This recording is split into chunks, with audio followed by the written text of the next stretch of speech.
Hey guys, আসসালামু আলাইকুম। কেমন আছেন? আশা করি অনেকটাই ভালো আছেন। আমিও আপনাদের দোয়ায় ভালো আছি। এ হচ্ছে আপনাদের সেই ভালোবাসার আসমা, যাকে ভালোবেসে আপনারা সারা বাংলাদেশে তুলে ধরেছেন এবং সারা বাংলাদেশের লোক এখন ওকে চিনে। তবে আলহামদুলিল্লাহ আপনাদের জন্য এবং আসমার জন্য, স্পেশালি আমার জন্য একটা সুখের সংবাদ আছে। ওকে যে ভালোবাসাটা দিয়েছেন, সেই ভালোবাসায় কালকে ফেসবুক কোম্পানি আমাকে $20 বোনাস দিয়েছে। আর এটা সম্পূর্ণ বরাদ্দ ওর জন্য এবং ক্রেডিটটা ওর জন্য। আমি শুধু মাধ্যম। যে ভালোবাসাটা দিয়েছেন, সেই ভালোবাসায় আমি ওকে একটু গিফট করতে চাই। বাট আমার যেটা আসছে, যদিও এখন বাংলা টাকা হয় নাই, বাট ওটা বাংলা টাকা যখন হবে, কনভার্ট হবে, ওটা আমি ওকে দিয়ে দেবো। এর সম্পূর্ণ প্রাপ্যই ওটা। আমার সেই ছোট্ট আইডিটা, এই ফেসটার, এই নিষ্পাপ শিশুটার কারণে আজকে ভাইরাল। আমাকে কেউ চিনতো না, আমাকে যার জন্য চিনছে সে হচ্ছে এই আসমা। ওকে সারা বাংলাদেশের লোক চিনে। আমার একটা বয়েজে যেটা ভাইরাল হয়েছিল, একটা ফুলের দাম কত? 20 টাকা। আমার কাছে তো কেউ নেই, তো আমি ফুলটা কিনে কাকে দেব? তার চেয়ে একটা কাজ করি, আমি ফুলটা কিনে আবার তোমাকে দেই, খুশি হবা? হ্যাঁ। এই সেম বয়েসটাই আপনারা ভাইরাল করছেন এবং মিলিয়ন মিলিয়ন মানুষ দেখেছে।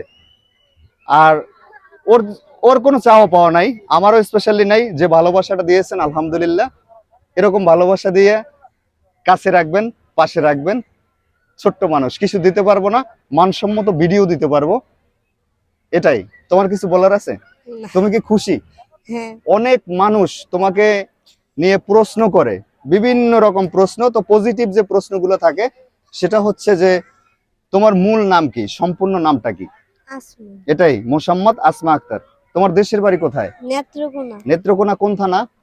নেত্রকোনায় থানা। নেত্রকোনা থানা। সদর। এটা অনেকের প্রশ্ন থাকে এবং অনেকে জিজ্ঞেস করছেন যে ভাইয়া, ওর কন্টাক্ট নাম্বারটা দেওয়া যাবে কিনা, ওকে আমি মানে পার্সোনালি যেটা বলে আর্থিক সহযোগিতা করতে চাই।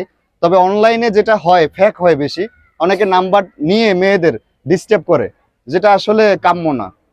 তো আশা করি যদি ওকে কেউ হেল্প করতে চান, যদি ঢাকার বইতেরা কেউ থাকেন, এই রমনা পার্কে আসবেন। রমনা পার্কে 4টা থেকে 5টা গেট আছে, যে কোনো গেটে ওর নামটা বললে হবে, ওকে পেয়ে যাবেন, সরাসরি দিয়ে যাবেন। আমার মাধ্যম না, আমিও তো 2 নাম্বার হতে পারি। আমাকে 10 টাকা দিলেন, আমি 8 টাকা মাইরে দিলাম, তো এমনটা না হোক। তবে ওর একটা নাম্বার আছে, ওর আব্বার সাথে আমি কথা বলে ইনশাল্লাহ দেওয়ার চেষ্টা করব। তো এটাই ছিল কথা। আরো অনেক প্রশ্ন থাকে, স্পেশালি পার্সোনাল কিছু প্রশ্ন। তো বাংলাদেশের লোক তো বিভিন্ন রকম, নেগেটিভ পজিটিভ সব মিলিয়ে কমেন্ট করে। আর ওই কমেন্টগুলো দেখেই আসলে একটা ভিডিও ভাইরাল হয়। তবে আমি মনে করি আমার ভিডিওগুলো কোনো খারাপ কিছু আমি উপস্থাপন করি না। ভালো কমেন্ট করার চেষ্টা করবেন, কারণ আপনার একটা কমেন্টে আপনি ফুটেই তোলেন আপনার চরিত্রটা। এটা করবেন না, আপনি মানসম্মত একটা কমেন্ট করেন, ভিডিওতে কি আছে এটা করেন। আর অনেকে কমেন্ট করছেন, ওরে নিয়ে আমি একটা রোমান্টিক ভিডিও করছিলাম,